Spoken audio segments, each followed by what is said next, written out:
first is Maylene Cavazos. Maylene's insatiable pursuit of self-knowledge leads her to unconventional paths. From Wim Hof method instructor breathing psychedelic experiences to van-dwelling woodswoman chronicling spirit encounters. She holds an MA in organizational psychology, works in corporate IT, writes, and occasionally makes delicious tortilla soup. Maylene Cavazos.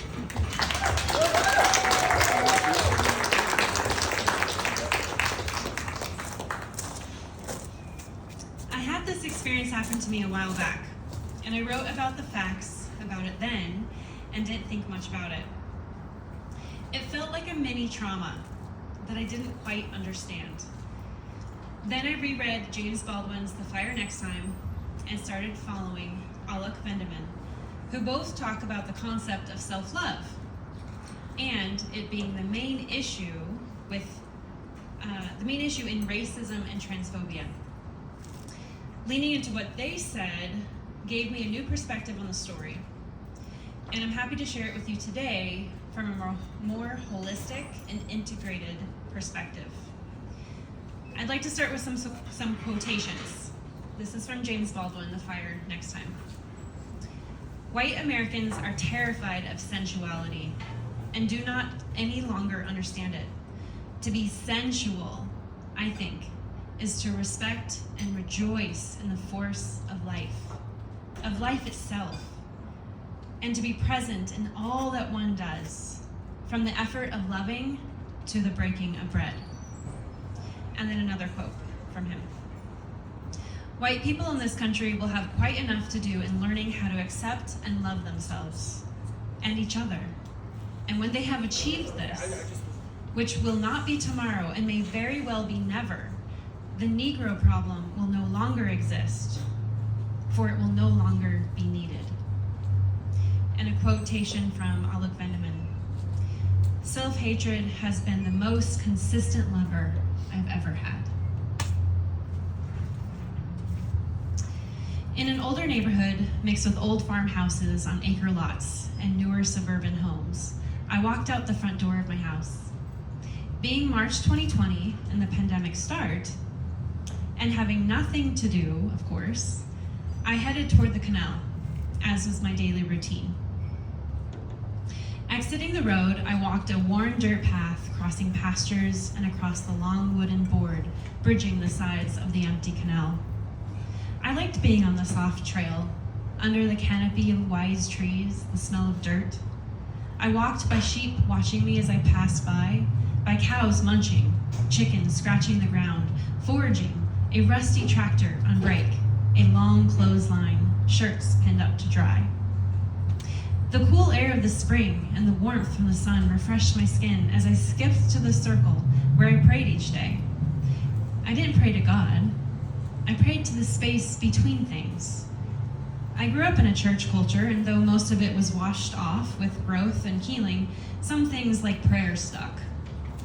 Ritual, inherited lineage baked into my DNA from ancestors past, stuck too. I had made what someone might stumble across and call a Wiccan symbol, but to me, it was an altar to display meaningful articles of earth used to call on their beauty and power for the purpose of connectedness and health. Although not worried for my immediate family at the moment, though I would eventually end up losing mi abuelo to a COVID, I prayed for the place I lived, for the people I lived with, for my own path. It was a gesture I could feel good about. And I enjoyed being outside, playing with rocks, making them into patterns, lining up leaves and flowers, and using my thoughts in a positive way. On my way back, I crossed the bridge connecting to a small pasture. The sheep baaed as I went by. I heard the clucks of chickens from the adjoined field. The tall grasses swayed beautifully, seafoam green tops and evergreen stalks. They stretched for the sky like they had just taken off their winter coats. With small movements of their bent heads, they reached for me. They beckoned for me to lie down with them. Come, let us make you a soft bed, so you may stay and join us in this moment. they said. Taking a breath in, and knowing I had nowhere else to be, I stepped off the dirt path and onto the field. Finding a flat spot near the middle of the field, I laid down. I felt the plumpness of the grass and the give of fertile black soil underneath. My wide hips, inherited by mi abuela, opened, and I surrendered to the stability below me. Bees in the background sang their song of duty and wonder. What's this? Oh my, how delicious this honey will be. A dragonfly landed on a blade of grass, and I inspected its two set of wings. Like fingerprints, the unique veins covered the thin, transparent wings, and I wondered how such things could power flight. You are quite beautiful, we both said at the same time. Amidst the few clouds, a hawk wafted and soared in circles, peaceful, sure. A halo of rainbow light emanated from her wings, leaving a trail of light like prisms. With my attention, I followed the hawk, swoop down and catch another drift, circle and circle again. A crow flew up next to her and cawed. She made a slight adjustment and continued circling. This antagonizing then adjustment happened several times, and eventually the crow left. The sun soaked into my face, my hands, my feet, and my cotton dress softened with warmth. I closed my eyes. I did not know where my skin ended and the soil started.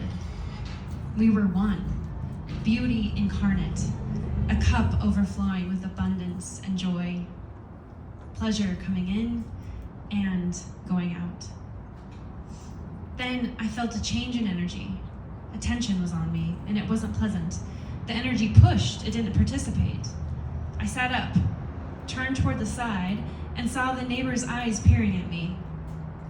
He stood behind a 3-stringed barbed wire fence some 100 feet away. His plaid long-sleeve shirt and suspenders matched the farmer stereotype. The old man's eyes lifted in surprise, like he wasn't expecting me to see him. How long had he been watching? Does he feel caught in an act? His eyes went from wide to narrow. "What are you doing trespassing?" he said. Trespassing? How could I be trespassing when the land clearly invited me? Trespassing when my body, made of the same material as the soil, fits so naturally in this place. Trespassing when, if anything, I added significance and beauty to what was at once a place and also a living thing.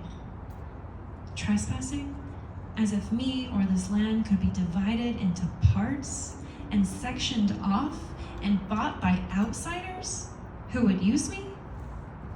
Trespassing as if ownership trumped existence. I would answer the question, what am I doing? Because I could not understand the word trespass. At that moment, it made no sense. I'm enjoying the grass and the sun. I think I smiled at him. Softening just a little, he said, "Well, you better get off the property." Then, I decided to play his game. If he insisted that there were lines, insisted that the earth and my body are parts not as existence, but of only significance when they are claimed, I asked, "Are you the owner?" My question, any question against his perceived authority made him mad. "No, but I called him and he asked me to tell you to get the fuck off." That didn't make sense. He'd had no time between seeing me and now to make a call, so I responded, "May I have his phone number? I'd like to talk to him myself." Now he was pissed. Eyes big, nostrils flares, he yelled, "No, you may not, you fucking trespasser." Ready to defend myself, a flower with strength and roots as deep as the oaks, I yelled back, "No, I'm not. I could not trespass on the earth who welcomed me as family. I could not trespass on the earth who cannot be claimed and owned. I could not trespass when my cousins flew across the lands ignorant of any human proclaimed boundary. I was not a trespasser. It wasn't possible. I stared at him, determined to defy his demand. Perturbed and physically agitated, the old man turned toward his house, walked into the open door, and slammed the door shut.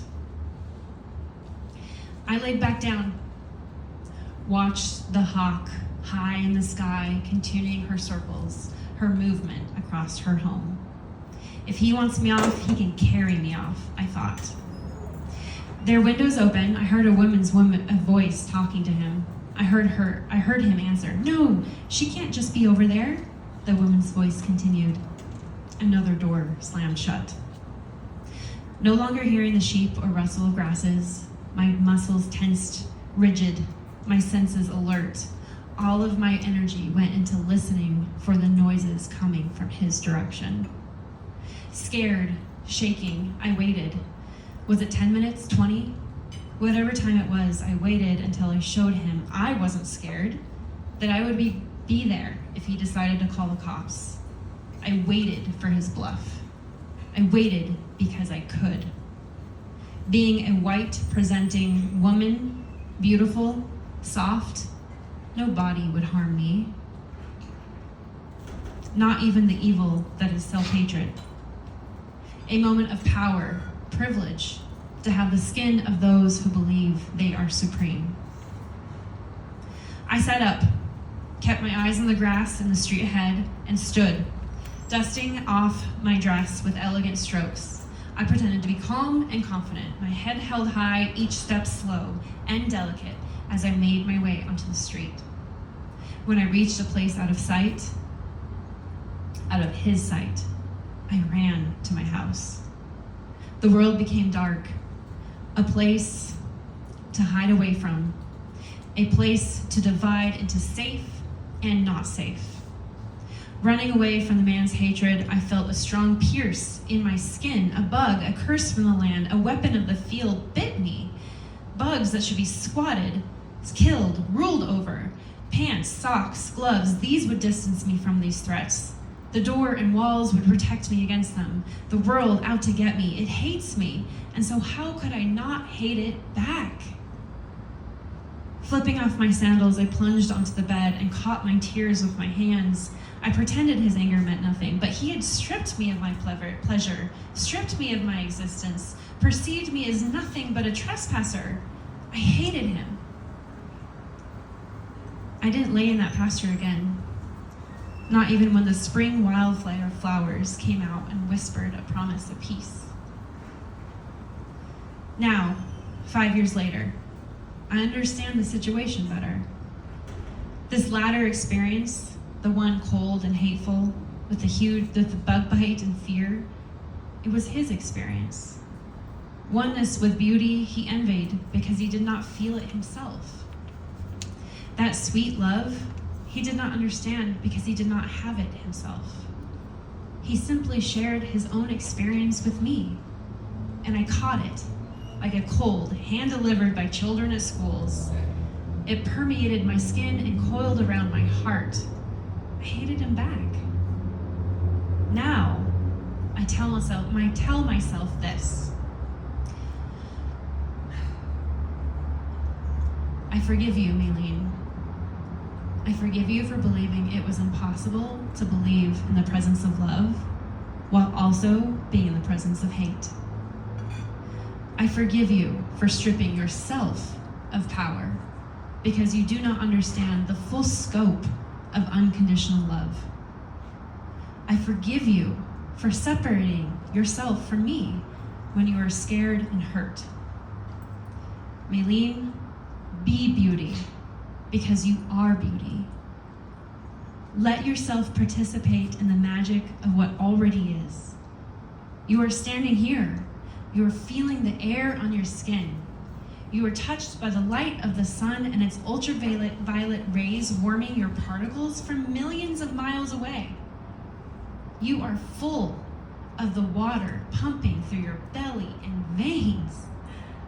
You are held by the dirt below you. You are connected to each human heart in here by your heart's field of existence. No one can strip you of these things. No one. They are always present. Love is a practice, and practice, a practice you receive and give. When you know you are the lover and the loved, there is nothing to envy. There is only a mirror to admire. Let us practice love. Love him, because self-hatred has been his most consistent lover. Love him, because he is scared and hurt. Love him, because the earth welcomes him as family delighted to share their home. Thank you.